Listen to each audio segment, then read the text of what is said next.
Hello, everybody. I'm just going to give board members a few minutes to get connected, and we will get started as quickly as possible.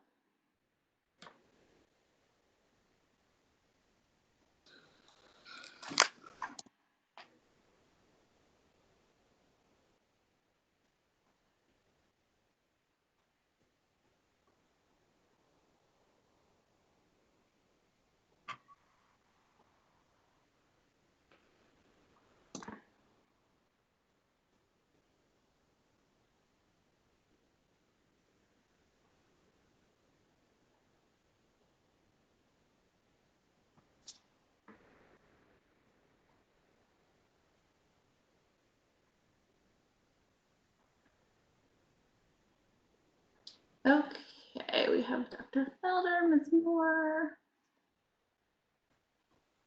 Hauser. Okay, I think that the board is here. So we have already called the meeting to order before closed session. So the first item for us right now is the agenda adoption. Is there a motion to adopt the agenda for this evening? So moved. Motion from Mr. Atherton. Do I have a second? Second. Second from Ms. Hauser. I'll now take the votes. Ms. Stevens? I'll say aye, but did Tanya attach something this afternoon, an additional item? I got something. So I think it was the presentation for an item that was already on the agenda. So I don't think it's an agenda amendment. Okay, fine. Thanks. Aye. Okay. Ms. Doyle? Yes. Can't remember who I called, so stop me. I already got you. Mr. Atherton? Yes. Ms. Smiley? Yes. Ms. Moore? Yes. Ms. Hauser? Yes.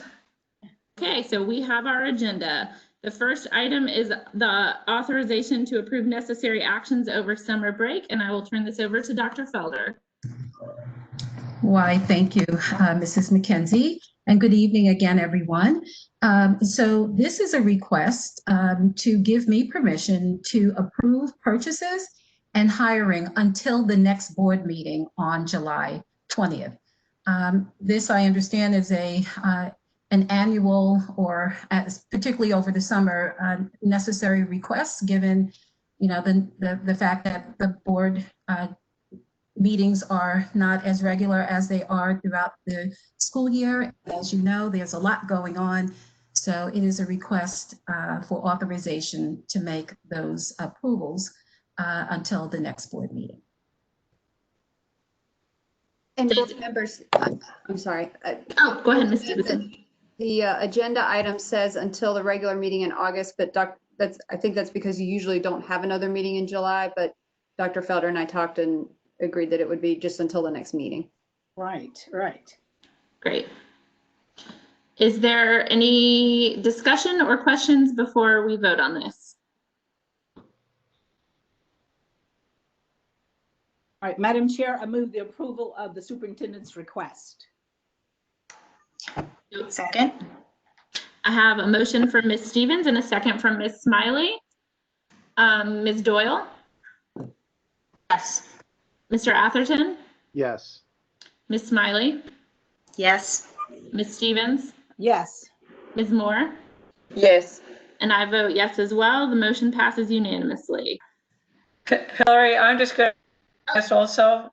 I'm sorry. I was looking at faces and I'm used to doing this in person. Turn the video. I won't forget you again, Ms. Hauser. I apologize. Oh, she turned the video off. The next item on our agenda is the purchase I of turned it on. Synchronous. Turn it off. Okay, great. The next item on our agenda is the purchase of Synchronous instruction supplies and devices. Dr. Felder?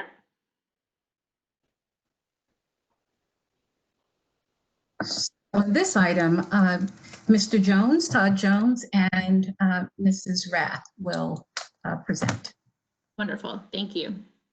So part of our refresh program that you all authorized last week, I believe it was, includes the ability of the new staff devices to wirelessly connect with modern flat panel displays that are equipped with adapters. We had planned this before the COVID outbreak, but we see that this is a particularly well-suited technology to allow the teachers to engage the remote learners and any in-class learners simultaneously. So this purchase will allow us to complete the replacement of the old projection style smart boards that we have in school in classrooms with much more affordable flat panel devices and adapters, and the outsourcing the work to have all of this installed.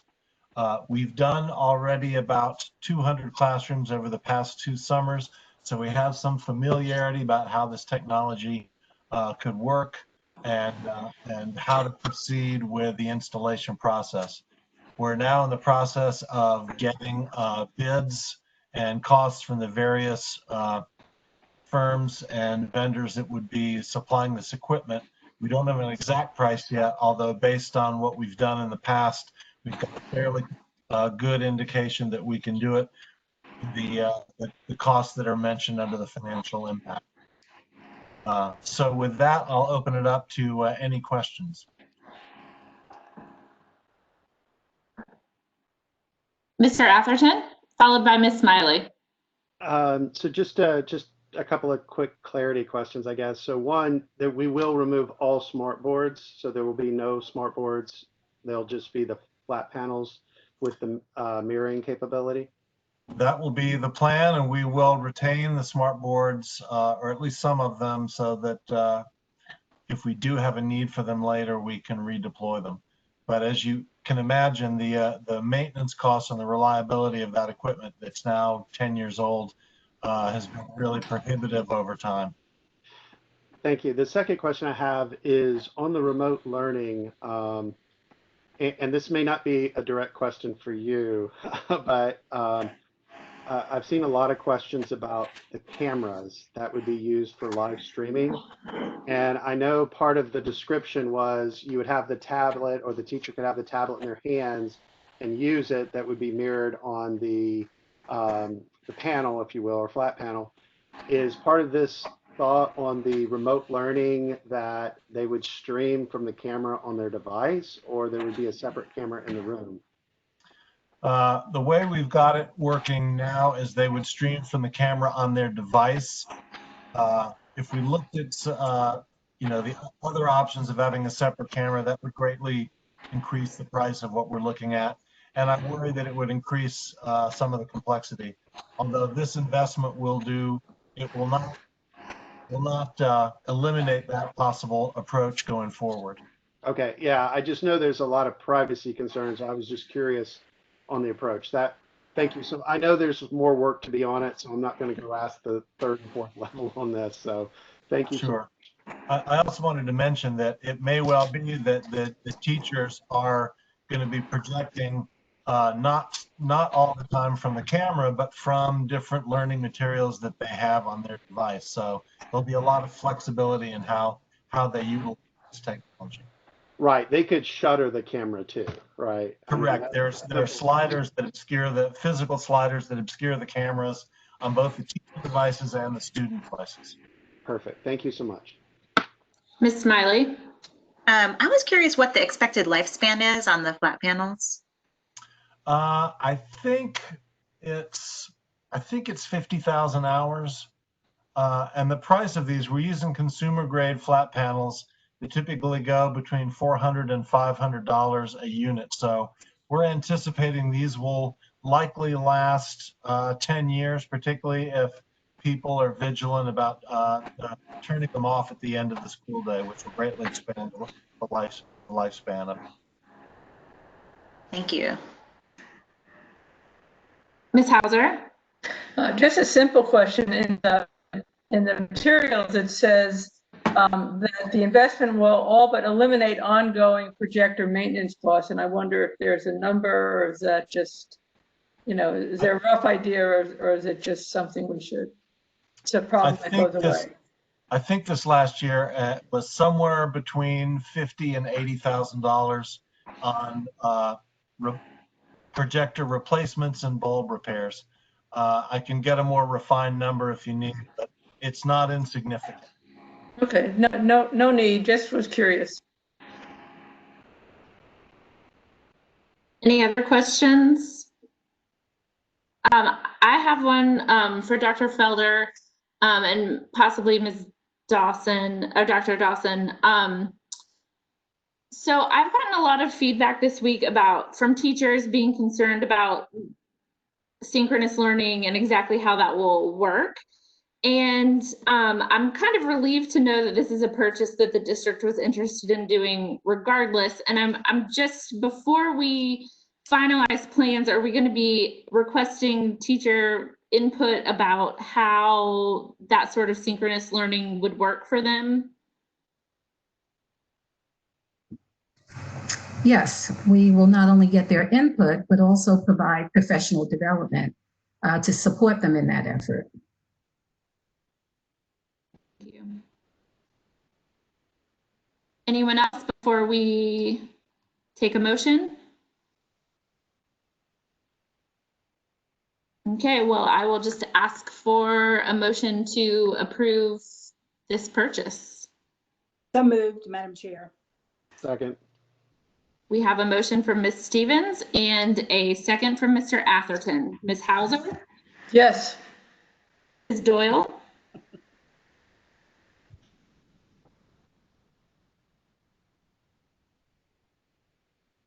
We didn't hear you, Carrie. Yes. Great. Mr. Atherton? Yes. I'll vote yes as well. Ms. Moore? Yes. Ms. Smiley? Yes.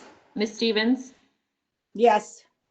The motion passes unanimously, and we will move on to item number 3, which is the contract amendment with Forthright Advising. Okay, thank you, Mrs. McKenzie. Shifting my buttons here. Give me one moment. I understand. Oh boy. Hold on. I had it up.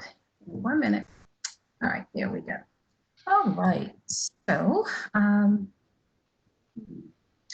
the purpose of this request is to allow the board to review and approve the third amendment to the district's contract with Forthright Advising. So as you may be aware, we had a gap between our PIOs, public information officers, and with the advent of COVID-19, the need to communicate has only increased and multiplied greatly.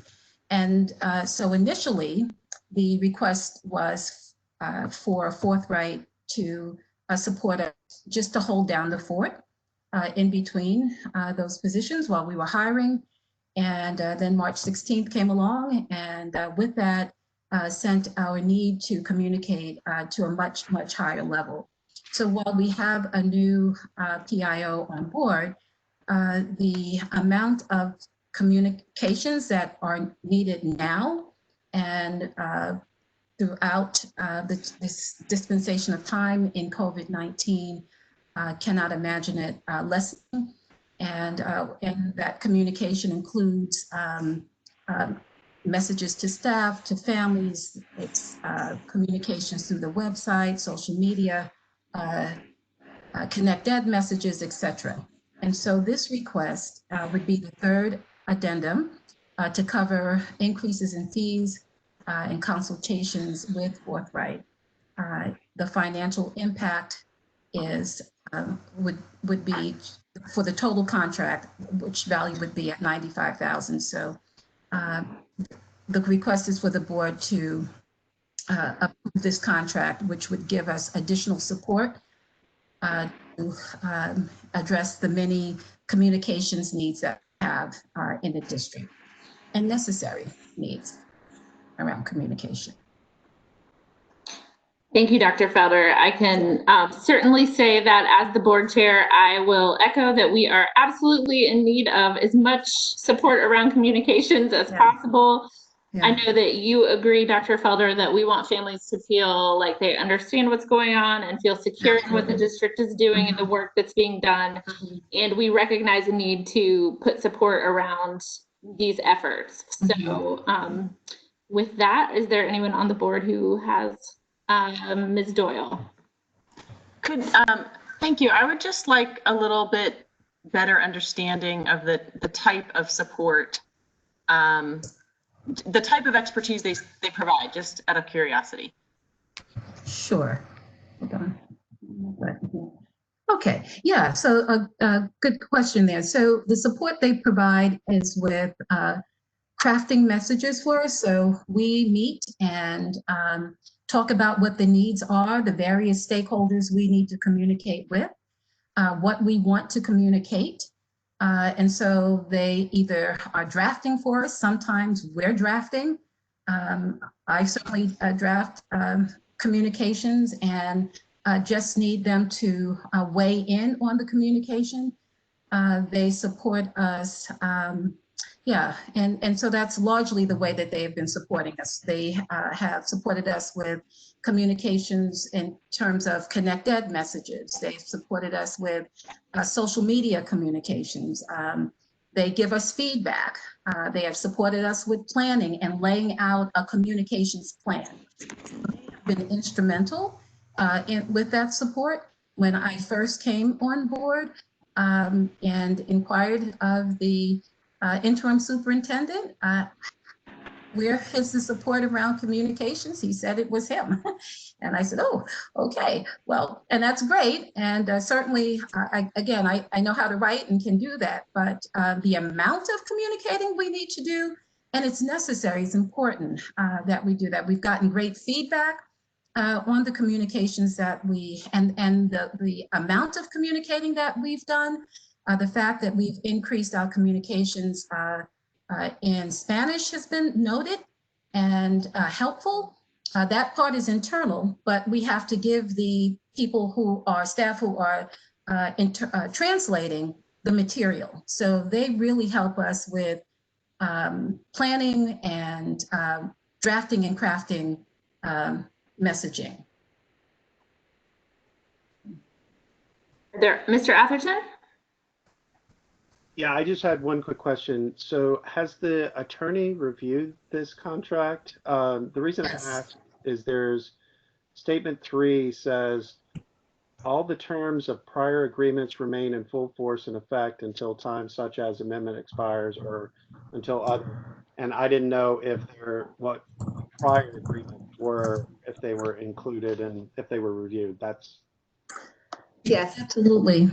I'm sorry, Ms. Dubison? No, I was just going to note that, yes, my office did review the original contract with them. And so this is amending that original contract. Perfect. Thank you. I have a question, Hillary. Now, was this our third and final? Because I remember when Randy, when this was presented to us to fill that gap, we were asked to hire this firm. We increased somebody else's salary to fill the gap. And now we've hired a PIO and somebody else is the department. So that's a lot of fill in. So I'll support it, but hopefully this will be the last since we have staffing now.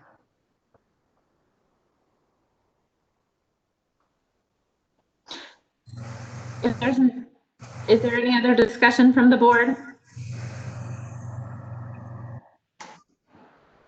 Ms. Smiley? I'll just say that I think how we communicate as a whole holistically with parents and our staff and teachers is really, really important. And so I'm not sure who's sort of holding the ball on like and perhaps it's our PIO on the big picture of how all these messages fit together and what our communication strategy is. But I understand that we need like more capacity here in this moment, given it's getting those communications right is particularly important right now. And there's a lot of complicated stuff to communicate. So I'm supportive of this, as Ms. Stevens said, as sort of a short-term continuation.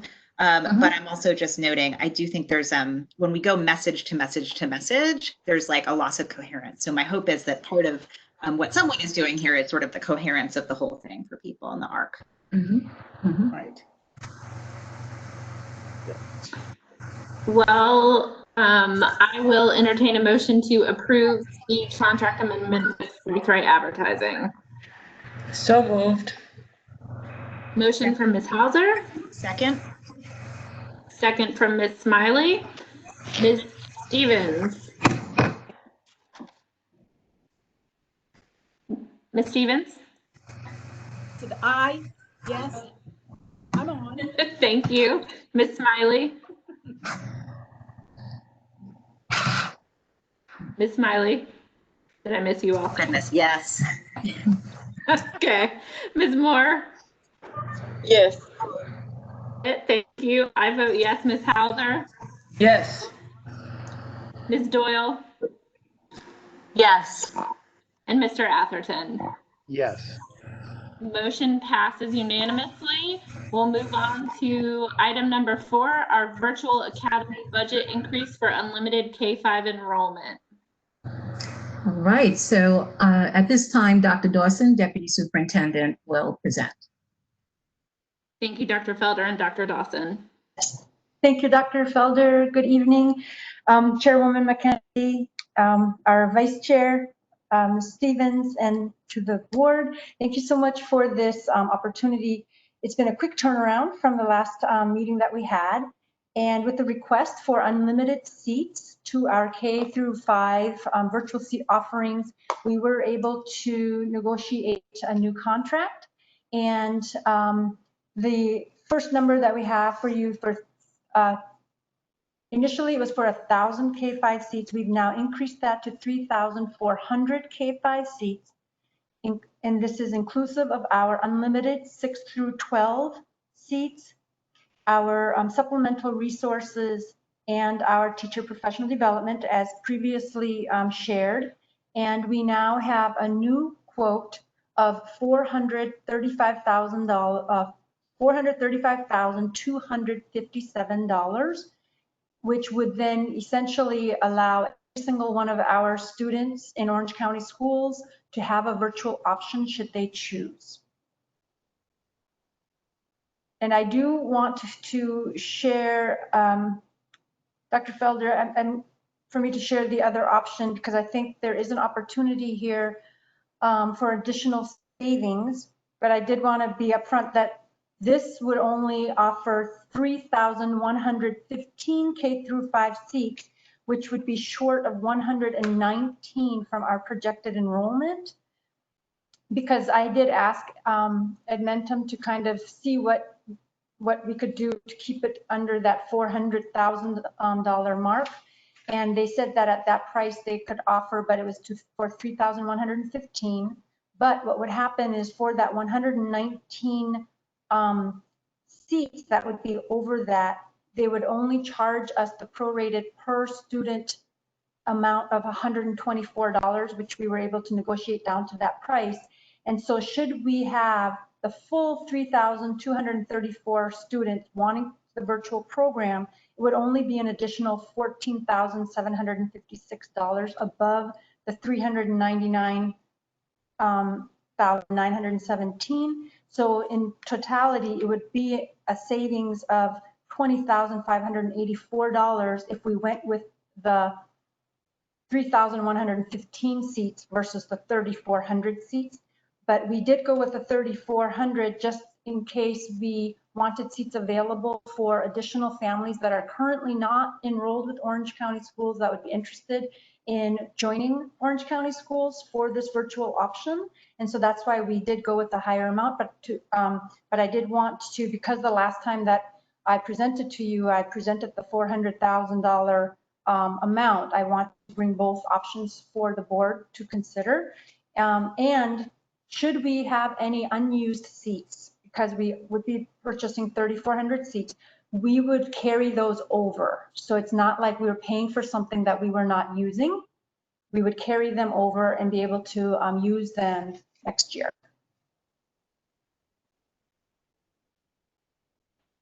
Thank you, Dr. Dawson. That's very helpful. Are there any questions from the board?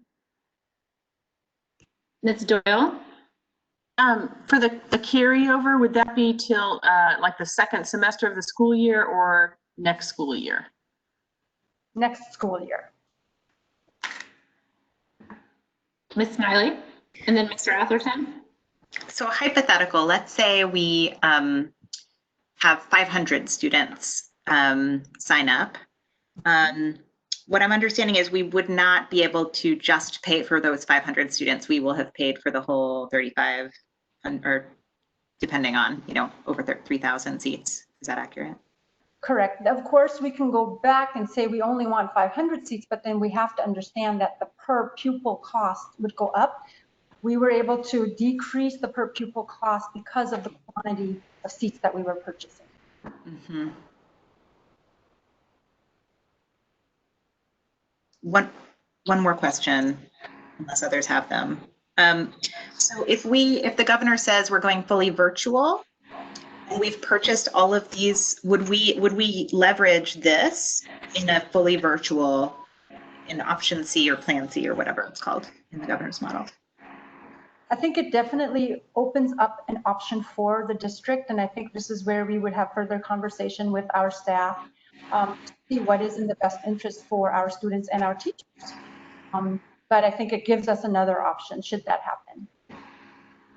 If I could also add that if my understanding is correct, if the governor says we open remote learning, the difference between remote learning and virtual would be if you sign up for the virtual model, so if we ever go into a hybrid where there is some in person, you would stay virtual. It's a 100% virtual. Whereas remote, we can go in and out of remote. So that would be the difference there. And we are asking families to make a commitment should they sign up for virtual for a semester, as Dr. Dawson shared in the last meeting. So I have a question for Dr. Felder and Dr. Dawson. I'm wondering if a student who has an IEP signs up for the virtual program, what sort of supports or services would they receive? Because in the classroom setting, we know that often there are lots of other supports wrapped around the student. Would they still receive those, or what would that look like? Just like the regular in-class instruction, we would have to adhere to the legal requirements of the IEP, EL services, 504. Those requirements would still be the same. And those would be provided, I guess it would be provided by Orange County staff. Yes. Okay, thank you. That clarity is helpful. Ms. Dubison? I just want to note that I don't want to give the impression that every IEP service can be provided virtually. It's not going to be appropriate for every student. So that will have to be an individualized decision. Thank you for that. You're absolutely right. Thank you. Ms. Hauser? So this is a little complex question. Dr. Dawson, would you mind just reviewing, let me first say that I am really excited that you responded so quickly and that we are prepared to offer this to everyone if they choose it. So thank you for that. And I want us to be able to do that. At the last meeting, you presented an option for 1,000 elementary kids. I think it was about 170,000. Is that correct? It was like a little short of 200,000. So it was like 199,787. So I had rounded that up to 200,000. Okay, so 200,000 is fine. So now we're about double that. So let's say 1,100 students sign up. So, I guess here's my question.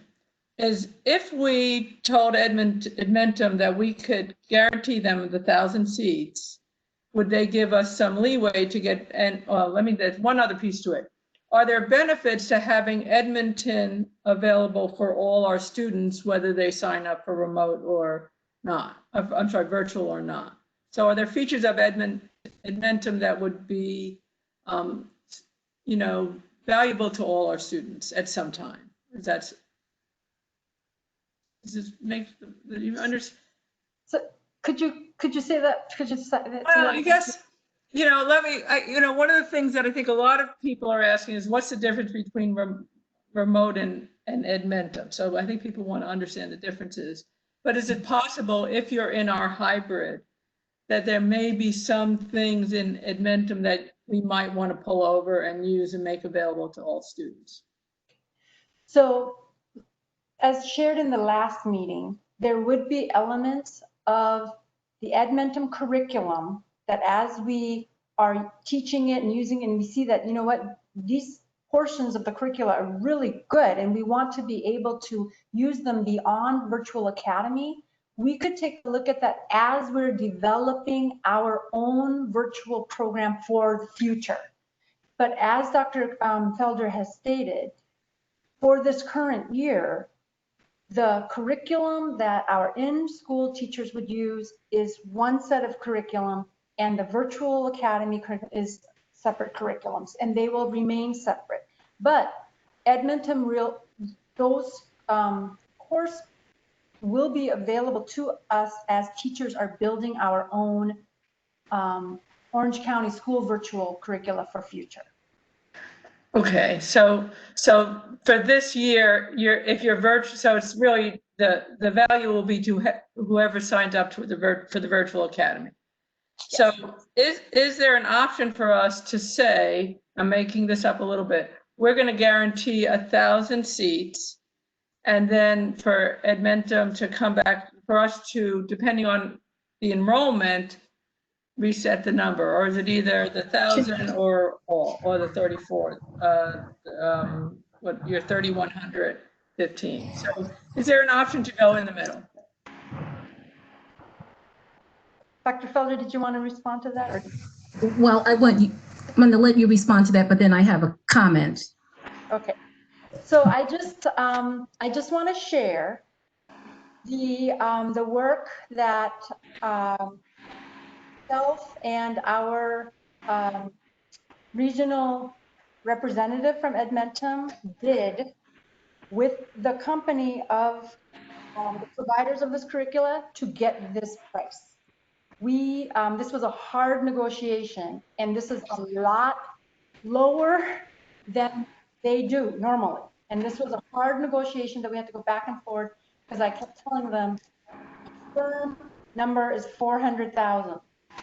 And that was a real hard sell. And they did everything that they could. Our representative did everything that they could to get us what we have.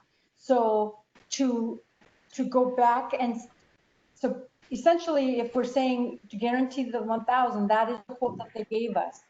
Now, that was, I think I want to say around $170 per student that we were able to negotiate for that. And to be able to negotiate to get it in the $400,000 ballpark, to get them down to $124 per student, that was very, very difficult. And we were going back and forth since the moment we heard. And to get this was a hard endeavor, but we were able to get it. So, but whatever the board, and Dr. Felder, if there's something else you'd like, I could take a look at another. Yeah, Dr. Felder. Dr. Felder, why don't you share, and then Mr. Atherton, you can comment after that. So I just wanted to chime in and say that one of the benefits of having unlimited seats, and I was so thrilled when the board made that recommendation that we look into that, is because we have families who are now concerned about the 1,000 seats. So it's all the what ifs. What if right.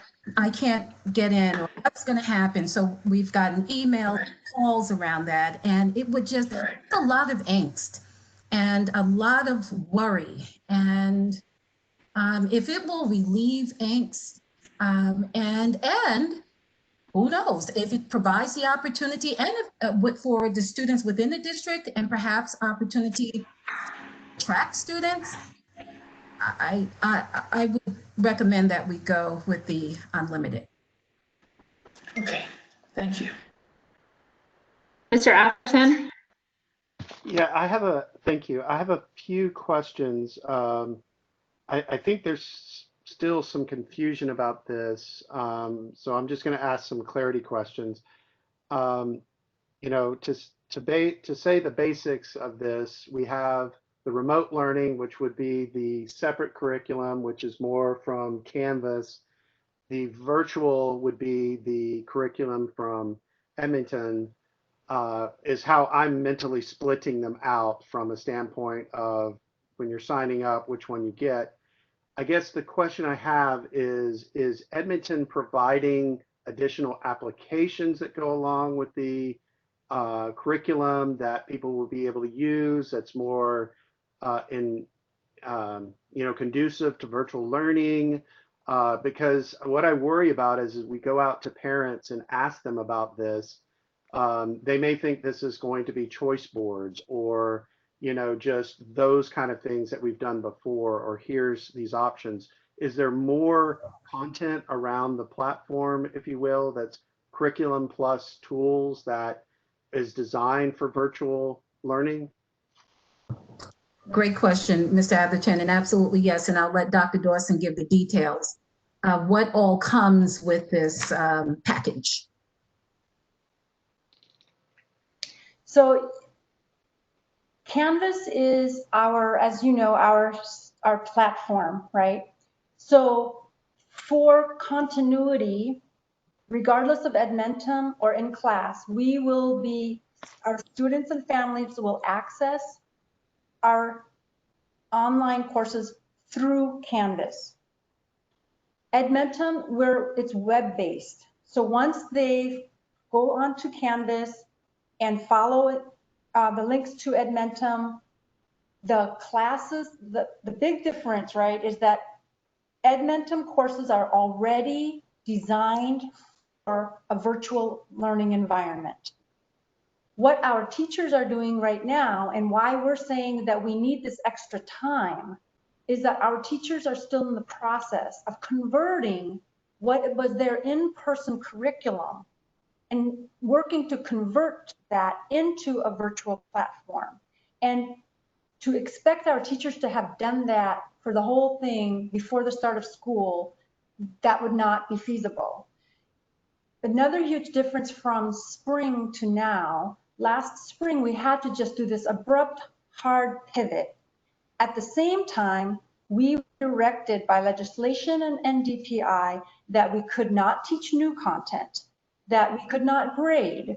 So that set a very different learning environment, which we will not have this year. Teachers will be teaching the full curriculum, either in person or through the Edmentum curriculum. There will be accountability. Students will have to do homework. They will be graded just like they would in person. And so as far as like apps and all of that, everything is web-based. But what this package does provide us is additional supplemental resources, such as Sites Island, which actually I know that some of our schools have been purchasing on their own as a resource for their students, which now they won't have to because it'll come with the package and will be open and available to every student. And we're actually already piloting the diagnostic tool Exact Path, and that's the tool that we're using during the summer. So we are not using Edmentum's regular curriculum this summer. We're piloting, we started that pilot early for Exact Path to really get a diagnostic understanding of where our students are in their learning, and then to really customize tutorial sessions based upon that analysis. And that's what's going on this summer, which we will continue to be able to use as a diagnostic tool throughout the year. I hope that helps explain a little bit better. It does, because like I said, I worry about the survey to parents and the commitment with not having experience with this new virtual academy and parents not having a side-by-side. This is what remote learning is, this is what virtual academy is, and parents being able to understand, oh, okay, this sounds good, this is new, this is not what we've seen before.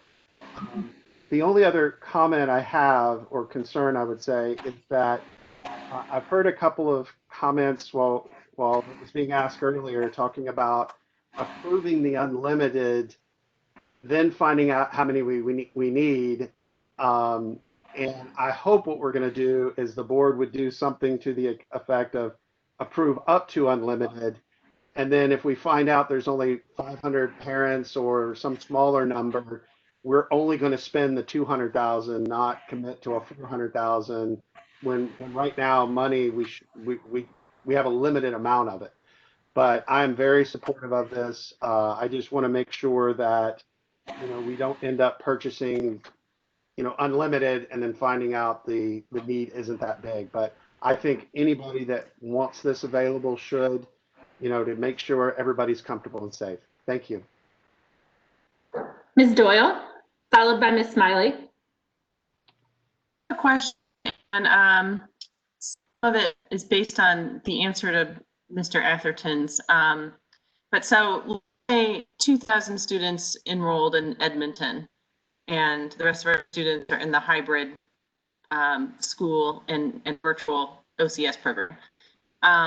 And then let's say in November, the virus causes us to have to shut down through the rest of the school year, let's just imagine. And so in November, you stay in the track you're in, right? Because you're in like a semester situation. So the 2,000 in Edmonton stay in Edmonton, the rest of the students stay in the OCS curriculum. And then at Christmas time or the end of the first semester, is that where there's a point where, maybe parents are comparing notes. Maybe some are saying, I wish I had done the Edmonton for my kids. And so the second half of the year, we increasing from the 2,000. Again, if we were shut down all year for, a worst case scenario. So is that, but that depends on the answer to Will's question. Would we negotiate down to a lower price and those extra seats that we wouldn't be using in the fall still be available for the spring? Or are we paying that fuller price in case kids switch in at mid-year? So I think, part of the reason I think why we're advocating for unlimited seats is to allow us that flexibility so that as conditions, change one way or the other, and hopefully for the better, should families want to opt in, there is the seats available for them to do so.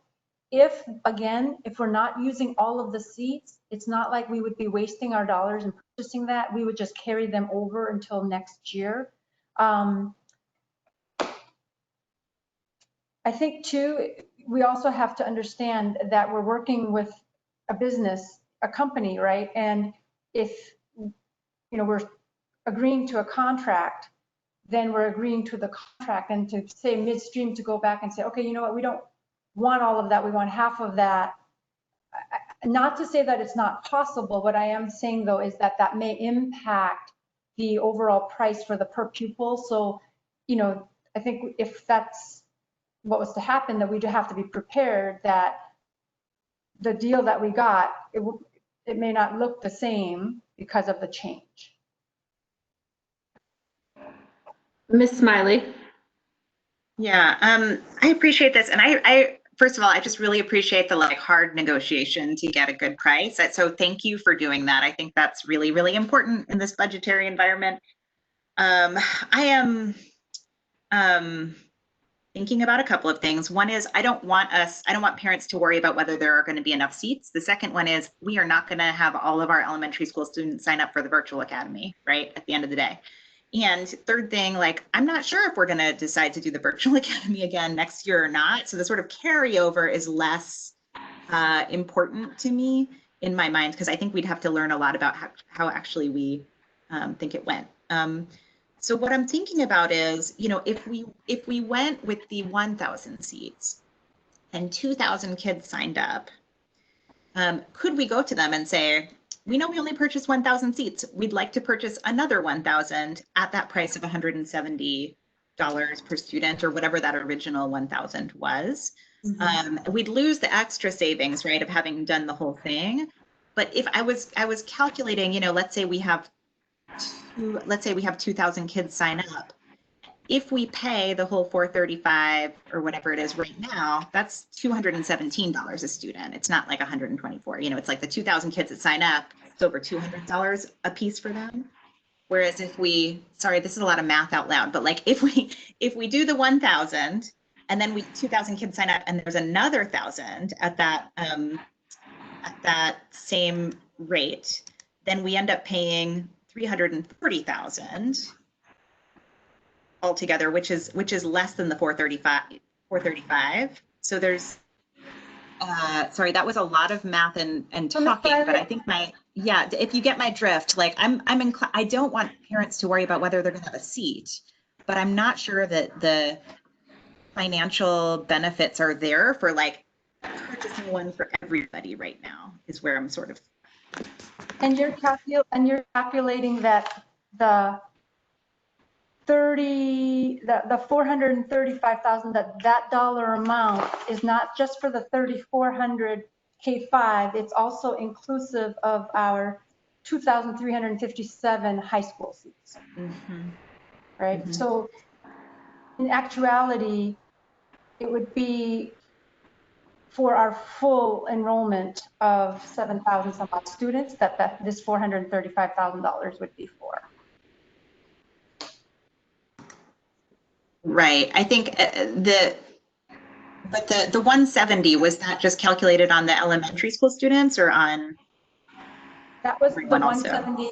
That would be the 170 if we were to, from 1,000 K-5 seats, if we were to increase it up by another 2,000 K-5 for the including the 612 unlimited. Yeah. And in actuality, I mean, they charge a lot more per pupil, you know, Right. so to get the 124, I mean, we went all the way up to the chief operations officer Yeah. to get approval to negotiate this dollar amount. Yeah, no, I definitely appreciate that. And I think that's really fantastic. I think what I'm trying to figure out is if we don't think that literally we're going to use every one of those, if it would be a better financial decision for us to, if we knew we could add on to, if we got the 1,000 and we knew we could add on to the 1,000 at the same per pupil cost, which makes sense to me that we would be able to do that, then I think, I suspect, given I'm like guessing at how many children will sign up for this versus our regular schooling, but I'm just guessing that it would save us some money. Do you know if we would be able to add on to the 1,000 at that same price that we got the 1,000? That I would have to get back to you on, because again, you have to remember that we were able to negotiate this because we were saying that we're increasing the quantity. So of course they're going to say, if you want to purchase 1,000 seats and you want 1,000 extra, of course you can do that. But then here's what's going to be the impact on the per pupil student cost. I don't know that if we could get the 124. Oh no, I'm not saying the 124. I'm asking if we could get the 170 again for the second 1,000. I would have to check on that and follow up. You know. Thank you. So one thing on my mind, and then Ms. Hauser, I will call on you, is what would happen if we had people enrolling for the fall and then the governor shifts gears, I don't know, the second week of August and says, actually, we're going to be completely remote for the indefinite future because of where we are with COVID. Would we allow families to switch at that point? Because I kind of feel like if that scenario happened, which seems entirely possible, that we really might exceed the 2,000 or, you know, the 1,000 seats surely at that point. So I guess I'm just trying to play out different scenarios.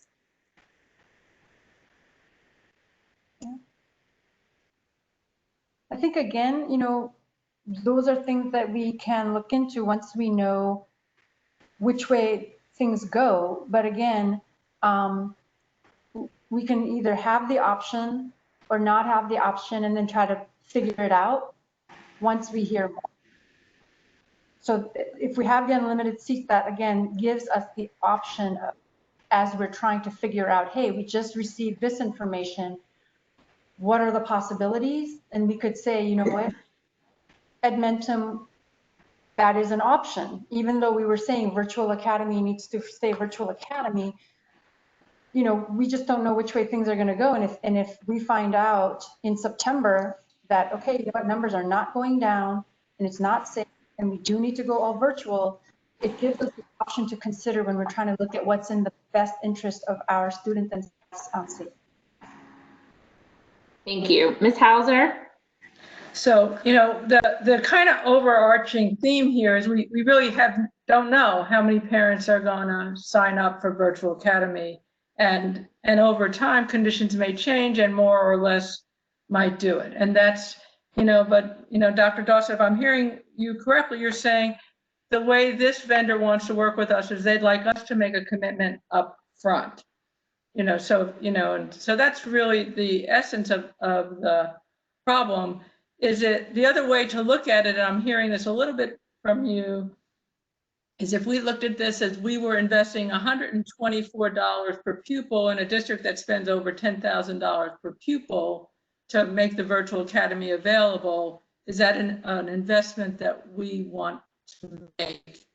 Is it a kind of a safety or a tool in our toolkit to deliver education in a flexible way in a very uncertain time? So that's kind of the other way to look at this. And I think we all agree that we want our parents to know that we're going to make the choices available to them. And I do want to be clear, Edmentum is not the one that's pushing when we need to come to an agreement to this contract. We are the ones, because the sooner that we know that we have this contract, the sooner that we can schedule teacher professional development, sooner that we can get our teachers access to the curricula so they can start preparing. We're the ones pushing to try to buy as much time as possible in a period of time that we have so little time. So it's us pushing, and it's not Edmentum saying, hey, you got to purchase now or not. It's, we need more time to allow our teachers the opportunity to start preparing. And that's why we also want to send out the survey to our families as soon as possible, so we can try to get some numbers. And we are getting, but for us to wait till July 20th and then to try to purchase the curricula, that just took away, you know, even a week, like that's still a week that we could have been planning. And if I could also, yeah. I'm sorry, may I? No, Dr. Felder and then Mr. Atherton. Okay, thank you so much. So if I could just also add on to what Dr. Dawson just said, it's also just even determining with regards to planning for, as principals plan, which teachers need to be where. There's just a lot to be done. And there's a lot of angst around that. And so we just need to know. And this would help us to get a better handle on how many seats we need, where we need to maybe shift teachers, et cetera. Yes, I'll stop there. Mr. Atherton. So I guess my comment goes back to, if we don't know how many students are signing up, I don't know how we know how many teachers to train or educate. You know, I and all of you know I'm very supportive of this. My concern is just the finance part of it, given, you know, us taking money out of the general fund to do it, and the timing, and us not knowing whether there's going to be 100 parents that sign up or there's going to be, you know, 3,000 parents sign up. We don't know until we ask. And once we know, then we have to figure out, like y'all are saying, the teachers and all of that. And I have no problem whatsoever approving unlimited, you know, based on need, right? I have no problem with that. I just have a problem going and giving them a check and saying we want unlimited and not knowing is the need really, really small. And we have this, and to Sarah's point, next year, you know, if we have, you know, a vaccine and it's not needed and that number is still small, it's, you know, no little value. So that's my only concern, is the sequence of this. Like I said, I have no problem personally approving up to unlimited. I have no problem with that. I just have a concern just paying it up front, not knowing what the need is or that. And by the way, if we poll our families and the majority of families, a large portion, half of them are wanting this, then yeah, maybe then that case, yeah, maybe it makes sense to do the unlimited. I just worry we don't understand what that number is because it's so new to us. Anyway, thank you.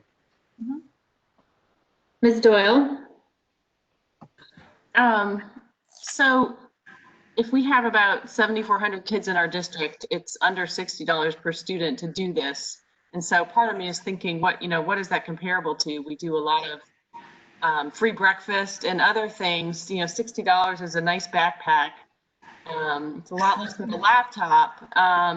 So part of me is thinking about that. And although I also have a lot of similar feelings to what Ms. Smiley expressed, and what Mr. Atherton was just saying. So, but I'm also thinking in the end, it's $60 per student. And one thing I think I understand, but I don't totally understand yet is there a little bit of a security for instruction too?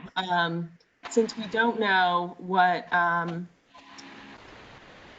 many of our teaching staff might be affected by coronavirus, it's my understanding that our teachers are not going to be interacting with Edmonton. Is that correct? It's like somehow the instructions provided by Edmonton.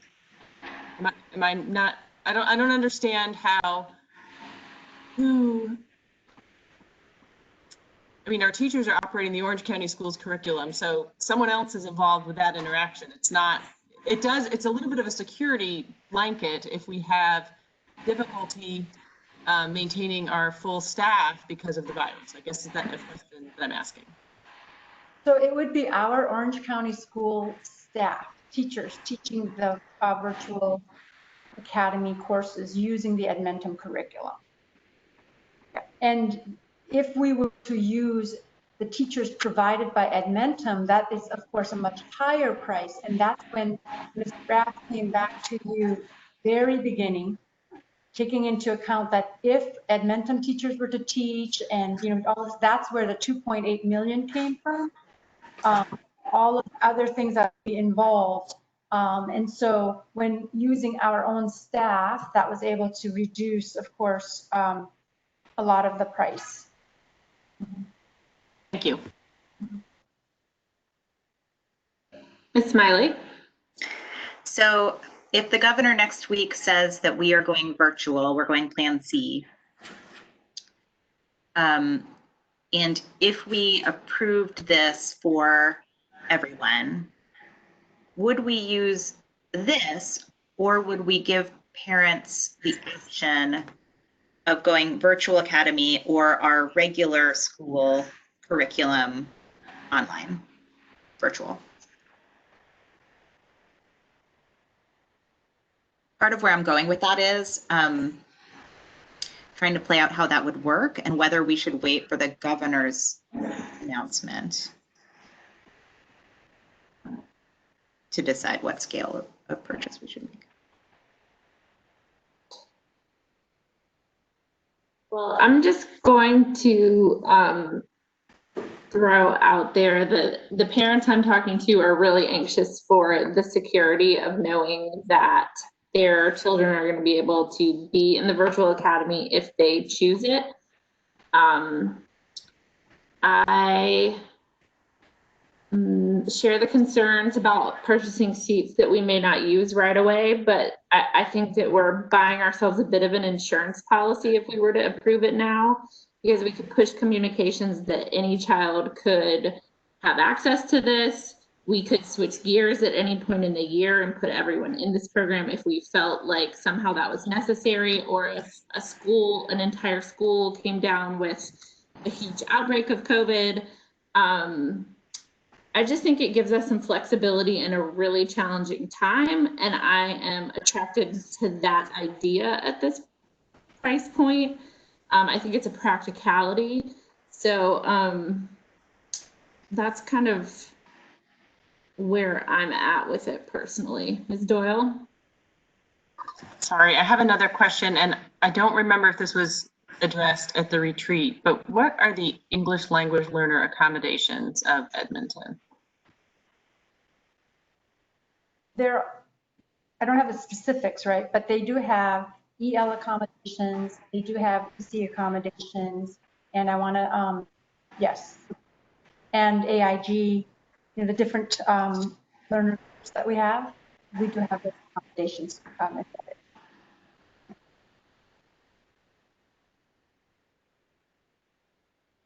I want to also, Ms. Hauser, and then I'll comment.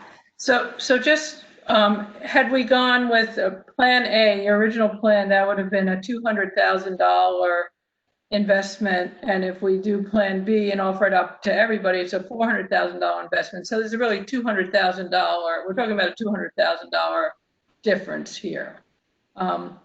Is it possible, and I'm with you, Ms. McKenzie, I really want to make this available and do it now because our parents are waiting for us. The only, if we say yes tonight, I want to say when we say, if we say yes tonight, could we say yes with, and ask them to give us a week to give them an estimate on whether it's going to be 1,000 or 2,000 or whatever, or more, but a minimum, yes, with a minimum of 1,000 and a maximum of up to the entire thing, once you've had a chance to spend a little bit more time with it.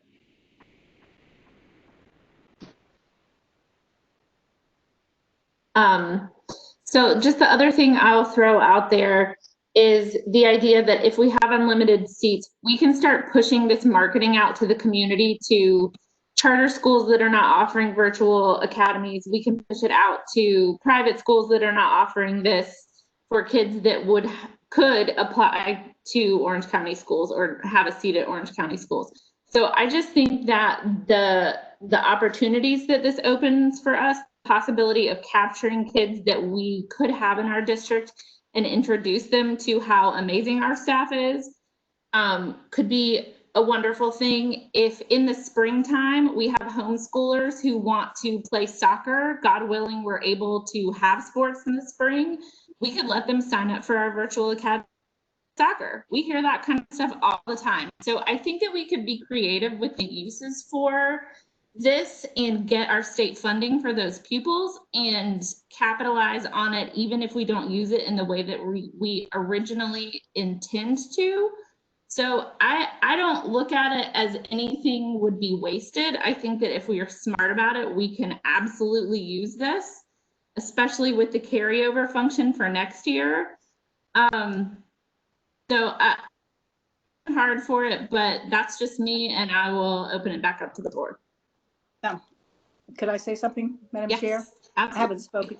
All right, I haven't spoken yet. I've been waiting. All right, Oh, so sorry, I didn't see you, Ms. Stevens. no, honey, you're fine. I've been thinking, but I'd already made my decision. My point is this: continuing to wait, I believe, would be a mistake. You know, this is on the agenda so that we can move forward. We need to make a decision for our students and our families. So I appreciate all of the hard work that Dr. Dawson has put into this, and the staff as well. And I know, we might have a few more seats, but during this COVID, we all have been buying more during COVID. You know, while it's applications, it's supplies at home. We try to get more so that we can be covered. So, and this is what Dr. Dawson is doing for us, trying to make certain that all of our students are covered. So I certainly support this. I don't like the price tag, but I don't like COVID either. So I'm going to support her. Ms. Smiley. I'm hearing everybody's points. I think the one point I wanted to make, Ms. McKenzie, I think your point about homeschoolers and charter schoolers and everybody was a great one. My understanding is that like our funding is locked in at a certain date of the year. I don't know if it's October 1st or whatever it is. And so if they come back in the spring, we have to put them in a classroom online, but we're not going to get any funding for them. Hopefully then they stay. But there is something about we're not necessarily, if like lots of people decide to do that in the spring, we could have sort of a staffing challenge. But that's just like one of 5 million what ifs. I just wanted to make sure we knew. Right, and that's kind of nuanced, but I guess my point was we could, if we approve it right now, we would have the capability to start pushing that advertising Yep. right now. And your point is well taken. Bring people in now. Yep, great. Anybody else? Let's move Mr. on then. Atherton? Oh, Yeah, the only other comment I would say is that, I think there's a lot of work around making sure parents really understand what the virtual academy is. And, I'm seeing emails and other things of people just saying, I don't understand it. Can somebody show it to me? Right. And I think the success or failure of this is going to be how well we can show parents the value of this, especially the parents that are, very worried and don't want their kids to go back. So I want to make sure that our commitment on this is we're going to put in the education, no pun intended, around the survey. So when parents get it, they're not confused and say no just because they think it's what we did before. Right. Because I think there is still a lot of confusion. I mean, until somebody physically sees what it is. I'm very supportive of this. I do agree with Ms. Smiley on the timing of this. That's something I do think we would pick up some people, but until we get the education right and get that out, I think that's what we'll understand. But I do want parents to not be worried about can they do this, no matter what their situation is, and also our teachers to have that option available too, especially the ones that are not comfortable within in class, which is not completely our choice at this point. Yeah. So I mean, I'm okay moving forward with this, but again, we've got to have the education right. We've got to have some demo of this so people can understand it. Because, as mentioned, we fell into this, we had state requirements and the choice boards to keep us going. And now hey, here's a world-class item. And people are like, well, what does that mean? What do these terms mean? So I'll stop there because I know we have a lot of support on this and we got to move. Yeah. well, I hope that we will have a motion with it being contingent on this education piece and a really stellar website, demonstrations, and making sure that our families have a very clear understanding of what we are offering so that no seed is wasted. Ms. Hauser?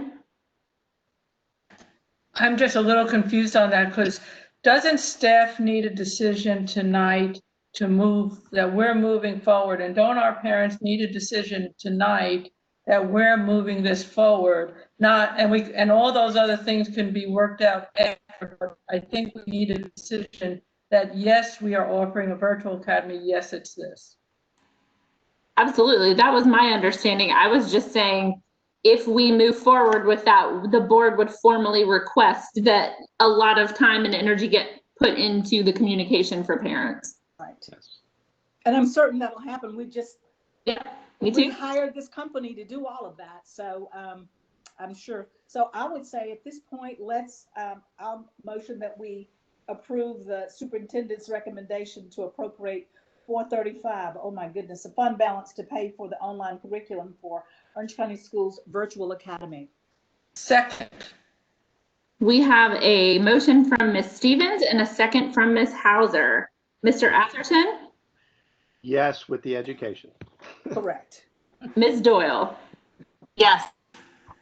Ms. Hauser? Yes. I vote yes as well. Ms. Moore? Yes. Ms. Smiley? Yes. And Ms. Stevens? Yes. We have unanimously approved the unlimited seats in our virtual academy for this year with excellent education for all of our families to fully understand Right. their options. And Ms. Lee, if you could please reflect that in the minutes, I think that would add some comfort for everyone. So now we will move on to our final item for the evening, remote learning options for reopening.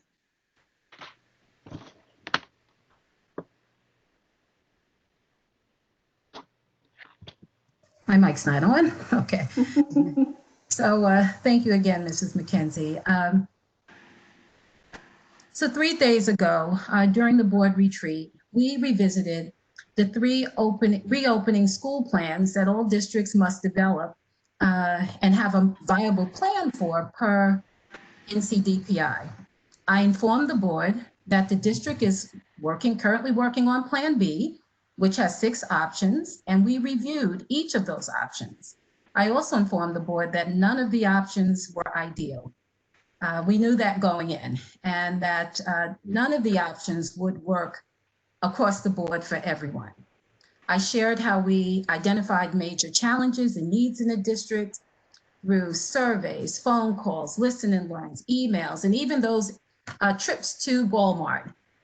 Folks were very comfortable with sharing their experiences, et cetera. And so I also shared how we then pressure tested the identified major challenges and needs, including the need to have enough certified teachers, needs around transportation, needs around meal prep, as well as all of the health and safety requirements with social distancing, et cetera, that we would have to adhere to. And so again, we pressure tested and vetted each of Plan B's 6 options. And I informed the board that option B, alternating days, and option C, alternating weeks, a week, emerged as the options that would work best for the district, given our major challenges, needs, and requirements that we are going to need to adhere to. So what's happened since Tuesday's meeting? And also I'd say that was the first time some of our public have heard about, our stakeholders have heard about where we landed. And so since Tuesday's meeting, I've heard more and more about growing anxiety among families and staff because we still haven't made a final decision, because at the end of Tuesday, we left it with, we would go out and survey. And not to make, to get a decision from, but just really to see and get information about these 2 options. And is there anything that we've missed or need to consider, et cetera, that maybe we have not. And so,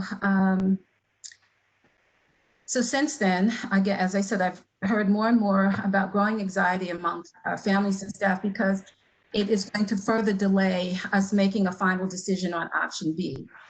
People want to know what our choice is. They want to adjust to it and start planning. And so while I know that, and you all do too, that I've only been here for a short while, I hope it's clear that I value hearing from people, and I value giving them voice, and have done so through 8 listen and learns. They were only cut short. I had 12 planned. They were only cut short because of COVID-19, accepting invitations to meet and present at events and meetings, engage in question and answer, through the many surveys we've done to assess literacy capacity, summer learning, remote learning for students and families, social emotional well-being of students and staff members' professional needs while working remotely, what staff perceive to be the needs of students while learning remotely, how staff are communicating with students and families during remote learning, how well staff are collaborating with colleagues during remote learning, et cetera. And you can rest assured that there will be more stakeholder engagements to come. In fact, we are currently working on a very in-depth survey to parents, one that will provide clarity around virtual learning, one that will provide clarity around remote learning, one that will provide clarity around the alternating week, that hybrid model, as well as get information about transportation and do you want to sign up for the virtual program? And if you click yes, it will drop down to the application. All of that is included in that survey. But as we continue to fine tune that survey, because we have to get it right, we also recognize, particularly with the survey to families, the time it's going to take in order to ensure that we hear from every family. This is a survey that it's never okay to only hear from certain segments of our community. In this case, we really need the data in order to plan.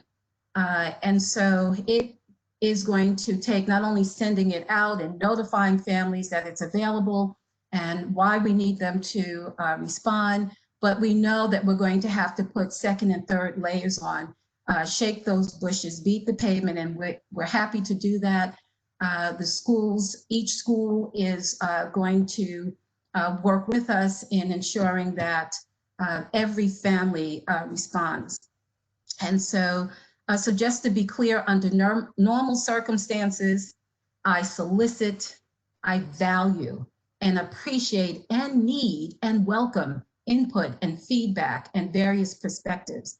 However, the circumstances we've been in since March 16 are not normal. So given the growing anxiety about not being able to move forward with making professional and personal plans and decisions because we haven't finalized a Plan B option, should we need to leverage it. We have to plan for it anyway. Even if the governor opens with remote, we still have to have a viable Plan B ready. And so our intention is to do that. And our date for doing that by is not August 17th. That's the date when we will either virtually or physically open our school doors. Our drop dead date is August 10th. We're giving ourselves a little buffer, but we are all focused, central office in the schools, and on August 10th. And so that Plan B option needs to be ready, whether we need it or not. If we don't need it, it's sitting on the shelf and it's ready to go because we can't develop it during the school year. And there's still so much to be done. So because we have yet to finalize Plan B options, our intentions are good in terms of, giving more opportunity to weigh in on the two that we've landed on. Given that we don't have the luxury of time to gather more broad stakeholder feedback, given that a teacher leader that I spoke with recently confirmed the growing anxiety related to the unknown among her colleagues, given that 10 out of the 11 principals agree with the recommendation of option C. So that is the option I'm recommending tonight, and believe their teachers and staff will be okay with it too, based on their contact and communications with their staff. And because there will continue to be opportunities to seek stakeholder feedback and voice. Again, we have another staff survey coming out, we have another family survey coming out, and both surveys, not just the family survey, but we need to give staff time to respond and to really think through all that is included. There are some HR items in the staff survey, there are questions about concerns about coming back, et cetera, But so there will be, you can rest assured, more opportunity to seek stakeholder feedback and voice throughout this pandemic and beyond. So with that, I am recommending to the board that we select option C, alternating week, as the district's Plan B option for the first, with the first week of school, and this would be a revision, and that would be with the first week of school being an orientation week to give students and staff an opportunity to readjust to the opening of school, particularly that this is not a reopening of school or an opening of school that they've ever experienced before. It's an opening of school, should we be in Plan B, that will include social distancing and other health and safety requirements. And we would do that by bringing students back in smaller groups. So Mr. Jones, if you wouldn't mind projecting the 4 slides. And so the first 2 you saw on Tuesday, nothing's changed, they remain the same. And so in the alternating week schedule, students are grouped, and there's a group A and a group B. with Group A, students attending Monday, Tuesday, Wednesday, Thursday. Students who are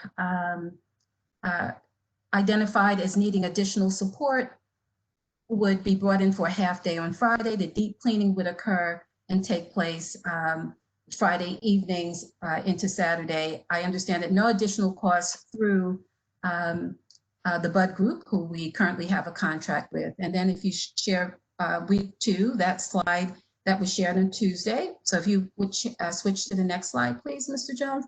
That slide hasn't changed. And so it just shows the reverse in terms of what happens. And that Friday would be used for additional planning time as well as professional development for teachers. If you go to the next slide, Mr. Jones. So this would be that back to school orientation week. So we would take the first week back to bring students in smaller groups in order to help them to readjust or adjust. It's not a readjust because they've not had the social distancing, all of the safety requirements and health and safety requirements that we'll need to have in place. So that will all be new to them. And while we will do a lot of work before they come to school and engaging their families, it will be different once they actually walk in the door. So my recommendation is that we go ahead and make this decision to accept Plan B's option C, alternating week, as the Plan B option, so that we can all go about the business of now finalizing the plans for the reopening of schools if and when we need to leverage Plan B.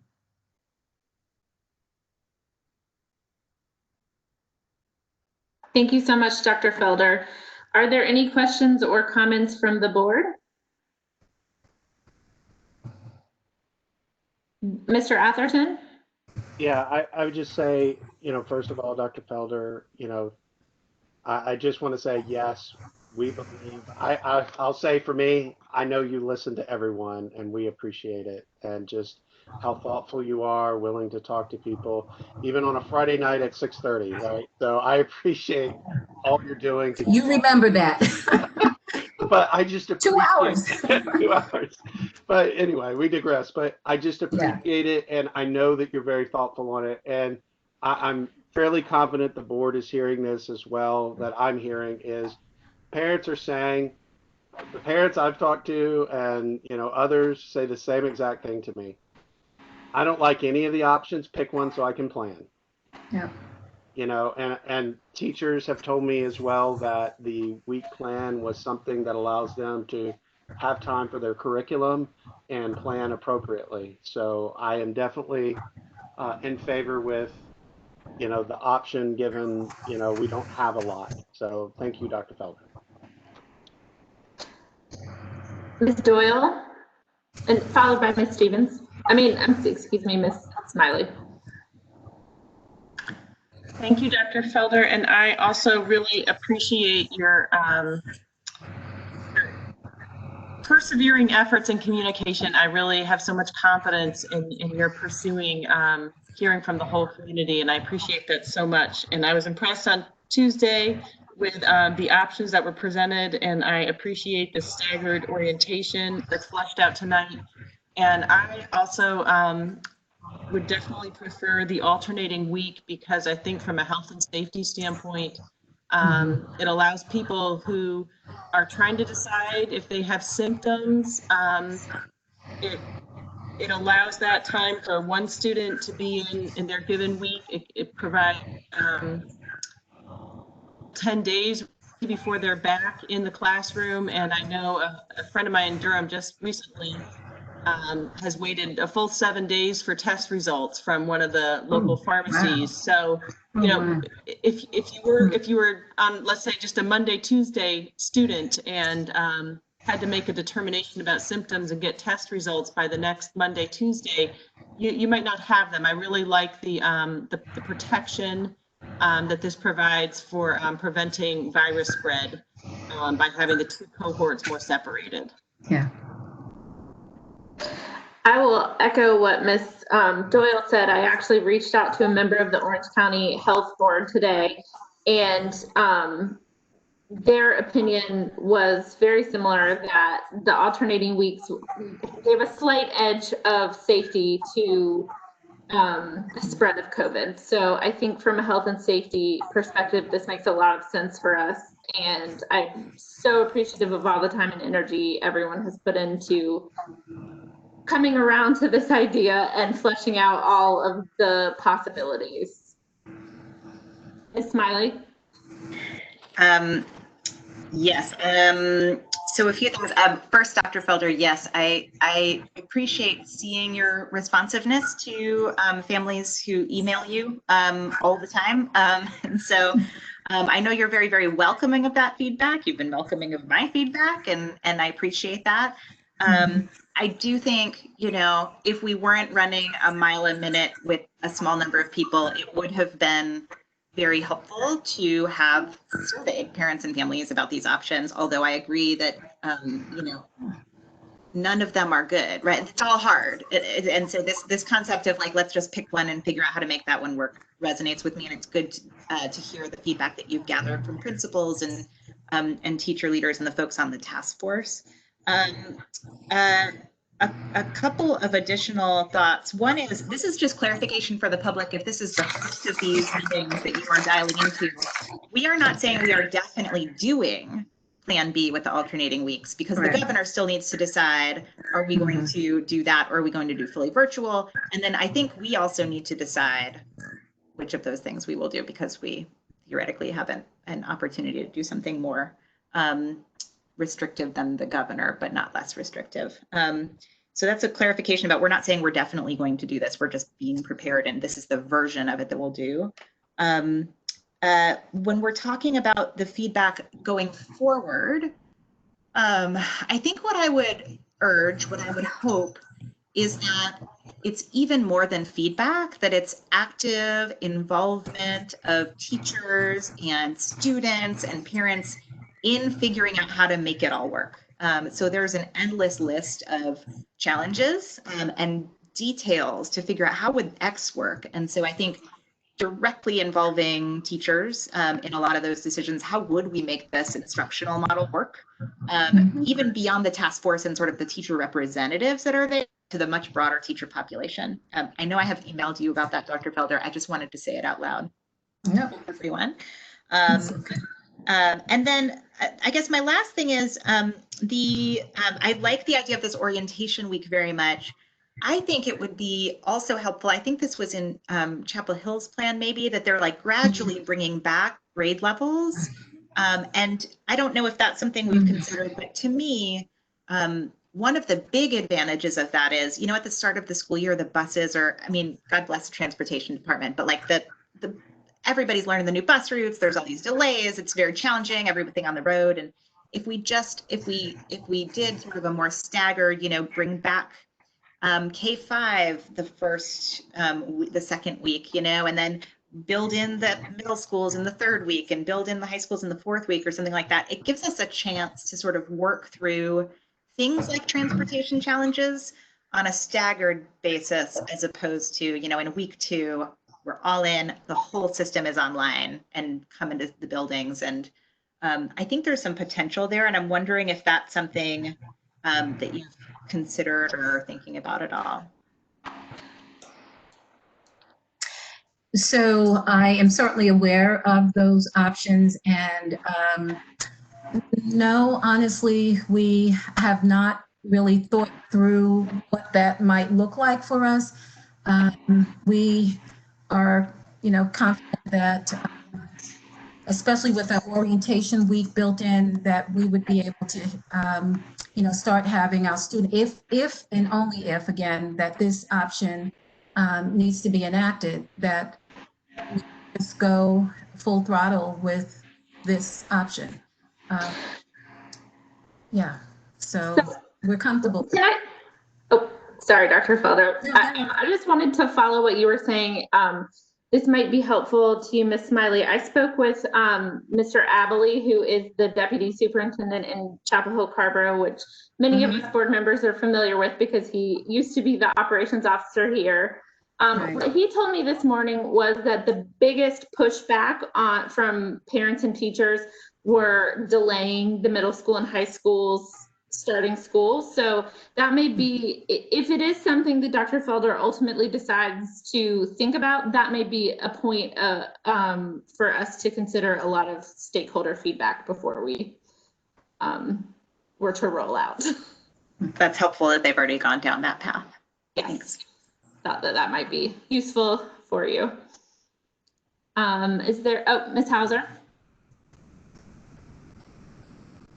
I just also want to echo my thanks on everything, all the dialogue that's happened to get here, and thank you. I think it's encouraging to have a starting place. And I just wanted to highlight, I liked hearing, if I heard this correctly, that your plan is to be ready on August 10th, which gives everybody a little wiggle room for problems. So now we have a plan that recognizes the risks that lie ahead, the uncertainties that lie ahead. So the August 10th target with the first week orientation, I think really does a lot to reduce the risk of what's lying ahead. So I just want to thank you for that. I think that's great. Thank you. You're welcome.